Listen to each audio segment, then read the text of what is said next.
AP జిల్లా కోర్టులో typist లేదా కాపీయిస్ట్ ఉద్యోగం. చాలామంది కల ఇది. ఈ కలను నిజం చేసుకునే ఆఖరి అంకంలో ఉన్న వాళ్లందరి కోసం ఈ విశ్లేషణ.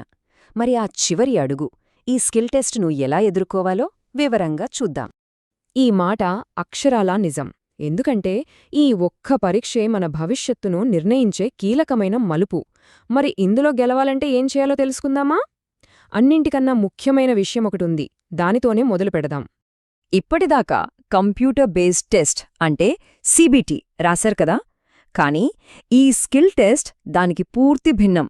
ఇది మామూలు పరీక్ష కాదు, అంతకన్నా చాలా ఎక్కువ. అసలు దీనికి ఎందుకంత ప్రాముఖ్యత చూద్దాం రండి. చూశారు కదా, సీబీటీ అనేది జస్ట్ ఒక ఫిల్టర్ లాంటిదన్నమాట. అంటే ఎక్కువ కాంపిటీషన్ను తగ్గించడానికి మాత్రమే. అసలు సిసలైన పోటీ మొదలయ్యేది ఇక్కడే, ఈ స్కిల్ టెస్ట్తోనే. ఇందులో ఎలా పర్ఫామ్ చేస్తారు అనేదాన్ని బట్టే ఉద్యోగం వస్తుందా లేదా అనేది డిసైడ్ అవుతుంది. అందుకే దీన్ని అస్సలు లైట్ తీసుకోవద్దు. సరే, ఈ టెస్ట్ ఇంత ముఖ్యమని తెలిసింది కదా. మరి దీని ఫార్మాట్ ఎలా ఉంటుందో, ఆ ముఖ్యమైన నంబర్స్ ఏంటో చూద్దాం. ఈ అంకెలు మన ప్రిపరేషన్కి ఒక దారి చూపిస్తాయి. మన టాలెంట్ను ప్రూవ్ చేసుకోవడానికి దొరికే సమయం కేవలం 10 నిమిషాలు. ఈ కొద్ది టైంలోనే ఎలాంటి టెన్షన్ లేకుండా మన బెస్ట్ ఇవ్వాలి. మన టార్గెట్ నిమిషానికి 45 పదాలు టైప్ చేయడం. వినడానికి కొంచెం ఛాలెంజింగ్గా ఉన్నా సరైన ప్రాక్టీస్తో ఇది పెద్ద కష్టమేమీ కాదు. ఈ పరీక్షకు కేటాయించిన మొత్తం మార్కులు 50. ఈ మార్కులను ఎలా మన ఖాతాలో వేసుకోవాలో ముందు ఇంకా వివరంగా మాట్లాడుకుందాం. ఇక్కడ ఒక ముఖ్యమైన విషయం గమనించాలి. 20 మార్కులు వస్తే క్వాలిఫై అవుతారు అంతే. కానీ ఉద్యోగం రావాలంటే అంతకన్నా చాలా ఎక్కువ స్కోర్ చెయ్యాలి. టాప్ స్కోరర్స్కే జాబ్ గ్యారంటీ. సో మన లక్ష్యం క్వాలిఫై అవ్వడం కాదు, టాప్లో నిలవడం.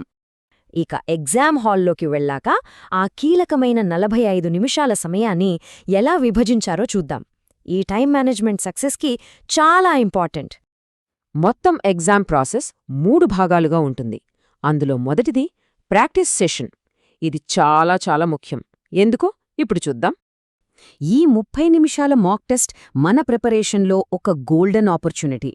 కీబోర్డ్, కంప్యూటర్, పవర్ అన్నీ పర్ఫెక్ట్గా ఉన్నాయో లేదో చెక్ చేసుకోటానికి ఇదే టైం. ఏ చిన్న ప్రాబ్లం ఉన్నా వెంటనే ఇన్విజిలేటర్కి చెప్పాలి. ఎందుకంటే అసలు టెస్ట్ మొదలయ్యాక ఏమీ మార్చలేరు, గుర్తుంచుకోండి. సరే, ఇప్పుడు ఈ ఎగ్జామ్లో ఉండే కొన్ని చాలా కఠినమైన రూల్స్ గురించి మాట్లాడుకుందాం. ఇవి మన పర్ఫార్మెన్స్ని డైరెక్ట్గా ఎఫెక్ట్ చేస్తాయి. ఈ పరీక్షలో అన్నింటికన్నా ముఖ్యమైన రూల్ ఒకటుంది. ఇది మన టైపింగ్ స్టైల్నే పూర్తిగా మార్చేస్తుంది. అవును, సరిగ్గానే విన్నారు. ఈ ఎగ్జామ్లో బ్యాక్ స్పేస్కి పనిచేయదు. అంటే ఒక్కసారి ఒక అక్షరం టైప్ చేశారంటే అంతే, అది ఫైనల్. దాన్ని మార్చడం, సరిదిద్దడం లాంటివి కుదరదు. ఇది కొంచెం టెన్షన్ పెట్టే విషయమే, కానీ సరైన ప్రాక్టీస్తో ఈ ఛాలెంజ్ని ఈజీగా దాటేయొచ్చు. దీన్ని బట్టి మనకు స్పష్టంగా అర్థమయ్యేదేంటంటే, ఇక్కడ స్పీడ్ కన్నా యాక్యురసీకే ఎక్కువ మార్కులు. ప్రతి పదం, ప్రతి అక్షరం, చివరికి ప్రతి కామా, ఫుల్ స్టాప్ కూడా చాలా జాగ్రత్తగా టైప్ చేయాలి. ఒక్క చిన్న పొరపాటు కూడా మన స్కోర్ను దెబ్బతీస్తుంది. క్వాలిఫై అవ్వడం వేరు, జాబ్ కొట్టడం వేరు. మరి ఆ ఫైనల్ మెరిట్ లిస్ట్లో మన పేరు ఉండాలంటే ఏం చేయాలి? ఆ స్ట్రాటజీ ఏంటో చూద్దాం. మన లక్ష్యం కేవలం 20 మార్కులు దాటడం కాదు. మన టార్గెట్ 45+ మార్కులు. అప్పుడే మెరిట్ లిస్ట్లో టాప్ పొజిషన్లో నిలబడగలం. అదే మనకు కావాల్సిన అసలైన విజయం. మరి ఎన్ని సవాళ్లను దాటడానికి ఉన్న ఏకైక మార్గం కఠోరమైన, నిరంతరమైన ప్రాక్టీస్. ప్రతిరోజు సాధన చెయ్యాలి. స్పీడ్, యాక్యురసీ రెండింటినీ బ్యాలెన్స్ చేసుకుంటూ ముందుకు వెళ్ళాలి. మరి ఆ మెరిట్ లిస్ట్లో మన పేరు చూసుకోవడానికి సిద్ధమేనా? కష్టపడితే, ఆత్మవిశ్వాసంతో ప్రయత్నిస్తే విజయం ఖచ్చితంగా మనదే. అందరికీ ఆల్ ద బెస్ట్.